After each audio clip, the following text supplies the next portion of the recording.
కామన్‌గా నేను ప్రతి ఒక్క సెమినార్‌లో అడిగేటటువంటి ఒక కామన్ క్వెషన్ ఏంటి అంటే, డైరెక్ట్ సెల్లింగ్ అంటే ఎంతమందికి తెలుసు? నెట్వర్క్ మార్కెటింగ్ అని ఎంతమంది విన్నారు? అని నేను అడిగేటటువంటి కామన్ క్వెషన్ సెమినార్‌కి అటెండ్ అయిన వాళ్ళలో. అందులో 98% జనాలకి డైరెక్ట్ సెల్లింగ్, నెట్వర్క్ మార్కెటింగ్ అనేది తెలీదు. ఇది నాకు సెమినార్స్ ద్వారా పర్సనల్ ఎక్స్‌పీరియన్స్. అక్కడే ఇంకో గమ్మత్తైన విషయం మీకు చెప్తాను. చైన్ సిస్టమ్ ఎంతమంది విన్నారు అని అడిగితే 75% ఆఫ్ ద పీపుల్ ఆన్సర్ చేశారు.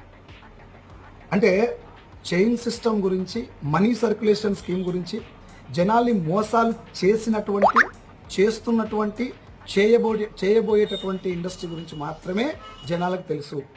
గవర్నమెంట్ గైడ్ లైన్స్ ఇచ్చినటువంటి ఒరిజినల్ డైరెక్ట్ సెల్లింగ్ ఇండస్ట్రీ గురించి కానీ, లీగల్ నెట్వర్క్ మార్కెటింగ్ ఇండస్ట్రీ గురించి కానీ జనాలకు కనీస అవగాహన కూడా లేదు అనేది నాకు అర్థమైంది. సో 100లో 98 మందికి అవగాహన రాహిత్యం వల్ల జనాలు మోసపోతారా పోరా మీరు ఆలోచించండి.